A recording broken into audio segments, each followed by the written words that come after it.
Welcome to Comic Talkers, where comics are always top of our discussion. I'm Mary, And I'm Brandon.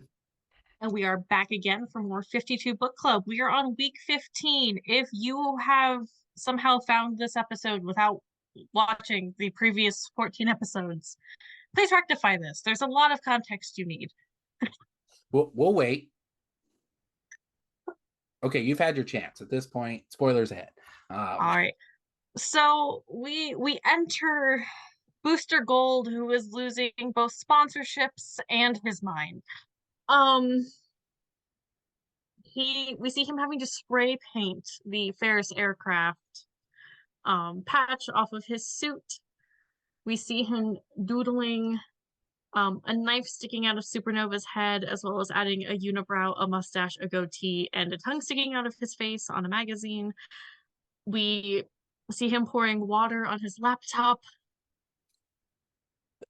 and we see him looking for a crime he thinks is worthy of Booster Gold.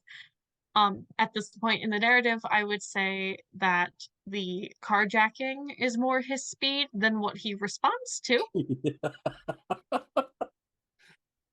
because there is a nuclear submarine crash in Midtown, which is not on the water in Metropolis. We can't deny his reaction though, because that was like the funniest. He's like, Wait, good. Midtown? Yeah. How the hell does a submarine end up in Midtown Metropolis? um, and there's a monster. Of course, there's a monster. It's Metropolis. And then we cut to Renee So in Kahndaq. yeah, so here's the irony of it all. Prior cop now faces hard times for being convicted of murder. Where we leave her and Vic last week is they are investigating a little temple area in Kahndaq, um, in a sub city in Kahndaq more. And before they try to start leaving before they get caught, and it's too late at this point, they are pretty much convicted of murder of I think it's 5 people. Now, the guards come up, of course. This is what I find interesting. I love her little monologue here. Anyone who thinks the prisons in the US are inhuman needs to visit Kahndaq. Due process seems to consist of limiting the beatings to once a day instead of twice. And of course, 2 guards at this point in time go up to her and goes, "Take a guess what time it is." And of course, they're gonna beat her again. Now, this scene can get pretty gruesome. So Discretion advised. yeah, so at this point in time, what was it's only a small bit of it, but it does get to the point where there is no respect for women in this country, and you can see that. Um, and we hear from her though, and this will be her 4th beating. He Uh, thinks. yes. So at this point in time, they're trying to pretty much beat her to make her confess to murdering, and they start walking her out in the aisle, past the cells, and of course she's going across all these cells. And during this, she's starting to say, this is when we find out they want a confession. They want me to admit that I murdered 5 men in an office in the Temple District. The thing is, I didn't do it, and neither did Charlie. It was Energain's hit, done by a freak named Abbott, who has a Boris Karloff Wolfman thing going. I'm worried about Charlie. They beat him pretty bad when we were arrested. They didn't seem to like the fact that he had no face. He's coming up here 6th cell from the end of the hall. Last time I saw him, he didn't look good. When she walks past him, there's no the way it looks, there's nobody in the cell. And of course, she starts to freak out. And this is the first time you hear her call her friend. That's what I love about this scene too, is you never hear her say that without a sarcastic tone. Now she's saying it in panic.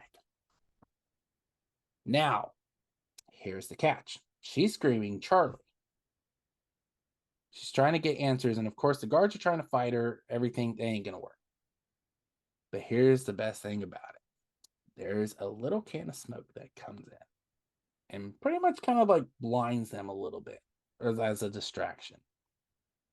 Guard goes, of course, is that smoke? It's Vic who says this. And he says binary gas, actually. So Renee, what was it? All of a sudden sees a punch come in flying and hits one of the guards, and it is Charlie. Now, he states, make it count, Renee.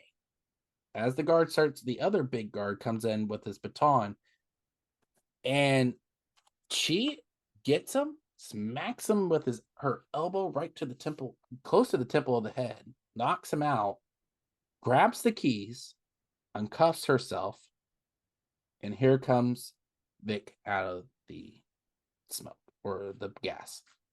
Now, this is the first time, and she states this, I've never thought I'd say this, but I'm very glad to see you, Charlie. For a second there, I thought I lost you for good.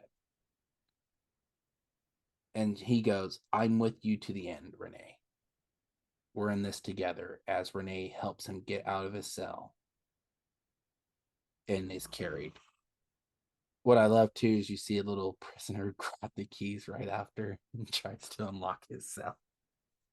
Now, we turn to Clark Kent, and he starts off this, and of course, right away, who does he think this is a good job for? Not Booster, Supernova. Supernova. Now, as he starts storming away to go, of course, he's going to go try to cover this story. One of the other fellow reporters, Sanjay, is essentially explaining and giving to us, the audience, what is happening. Yeah. And the sub was a nuclear class. It was attacked in the mid-Atlantic. And then Clark has him cross-reference Atlantis and Aquaman. It's like, wow, that was a good guess. Here we go. Velostro, a mythic proto-crustacean beast rumored to attach itself to seacraft in search of land prey. Suppose we can wiki out the word rumored, right, Mr. Kent? Mr. Kent? And he goes, storeroom, my old friend, I miss you already. And he runs out the door. Of course, we see this monster rampaging, and I'll let Mary take them. And Skeets is trying to relax the crowd because it's Booster Gold to the rescue. Hero of the people, champion of Metropolis. Which we all know is crockett nonsense. And we know that because he's knocked down to the ground. And he tries to force a woman out of her car so that he can use it as a weapon.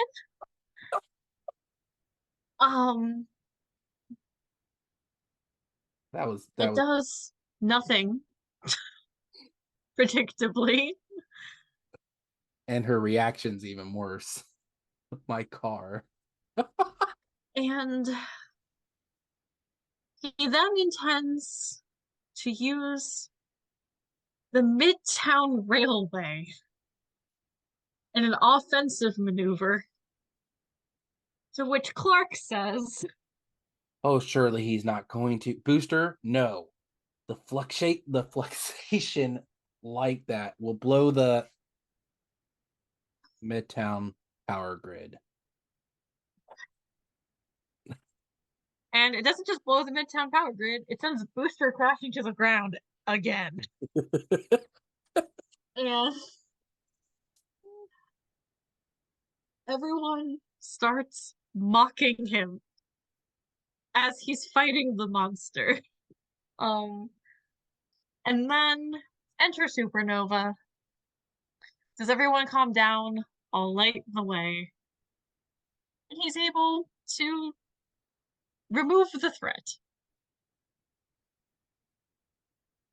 And we see someone from the crowd go, hey, Booster, you suck! Even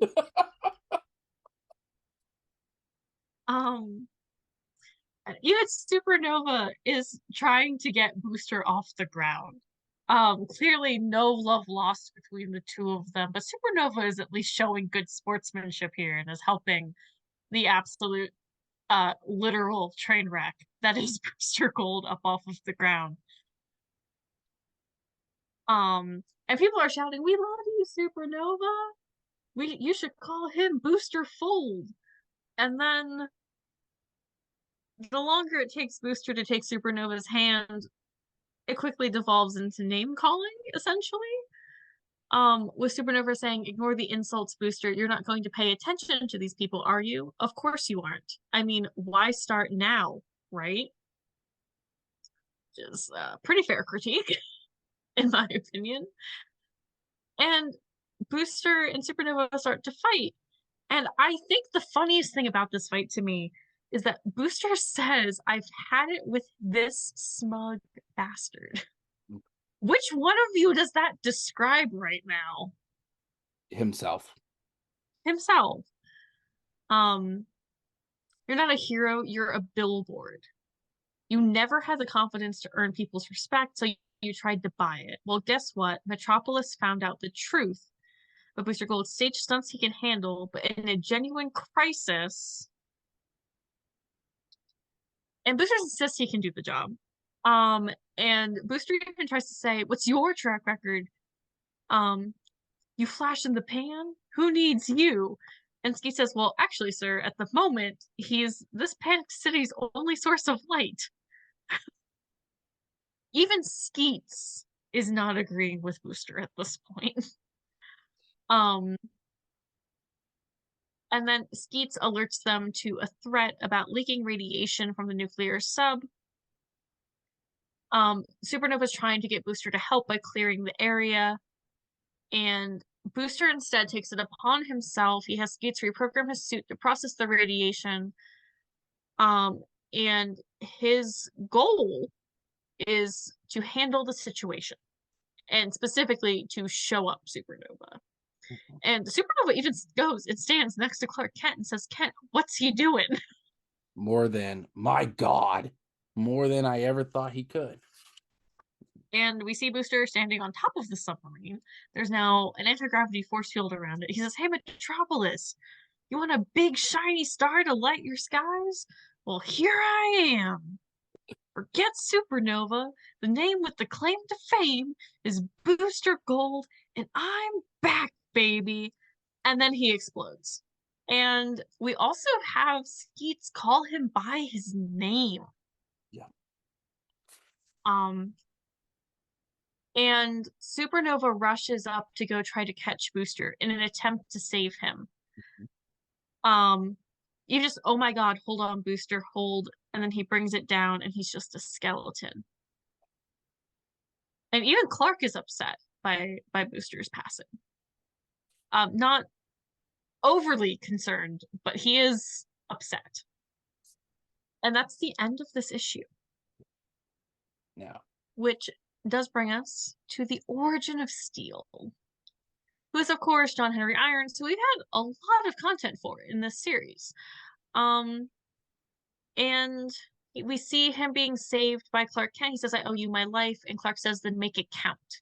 Those were the words that forged John Henry Irons into a hero. We see that Irons allowed his love of engineering to override his sense of ethics and designed advanced weapon systems that his corrupt bosses sold to terrorists. He was horrified by what he had wrought and began living in fear under an assumed name. Despondent and suicidal, Irons risked his own life to save a co-worker, and he should have died that day, but instead Superman saved him. He then adopted Superman's symbol, and he found the courage to reclaim his identity and face his past. He joined the never-ending battle for truth and justice as Steel, the Armored Avenger. And Years of Heroism came as a price when, as we've seen in this series, Lex Luthor forced him to become metagenetically enhanced. He can at will turn his skin into stainless steel, which increases his strength and makes him virtually indestructible. In combat, he wields a hammer whose kinetic energy increases with distance thrown. Hurled 20 yards, it can stop a car. Hurled 60, it can crush a tank. And of course, the essential storylines are the return of Superman, Steel, the forging of a hero, and 52. Now, I want to ask this because I know we haven't really discussed this a lot. How do you like his ability to turn into stainless steel? Because I'm not gonna like I like it and I don't like it, kind of thing. I feel, again, it's one of those things where, like, I feel like it could be handled better. Yes. I wouldn't mind it as much if it was written better. But I do have to say I prefer it when he can't. Yeah. Like, I think it takes away what John Henry Irons is. Yes. But I feel if it had I think it needs more of the understanding that it's something he resents. yes. It's too often played as something that's like part of him when it's something he never wanted to be or something that was never naturally part of him. It was something that was forced on him. Right. I agree with that. And I think this is a good way to end this issue. As always, like we said before, we have Mary and I have created a playlist for you to get caught up at this point. This is week 15. We've had 14 issues that we have covered in the last 14 weeks. So please go check that out. We release a new episode every Wednesday. As always, subscribe to the YouTube channel, hit that bell notification so you never miss an episode. Um, and also let us know in the comments what you love about this, what you hate about this. Do you like John Henry's powers with him turning into steel? Let us know in those comments below. As always, follow us on Instagram, Facebook, and TikTok to stay up to date on the podcast. Join in on the conversations. You can follow us there at Comic Talkers. And also listen to our normal podcast where you can find it on Anchor, Spotify, Google Podcasts, Apple Podcasts, and so many other platforms to listen to other great comic book and anime content. And without further ado, my name is Brandon. And I'm Mary. May comics always be the top of your discussion.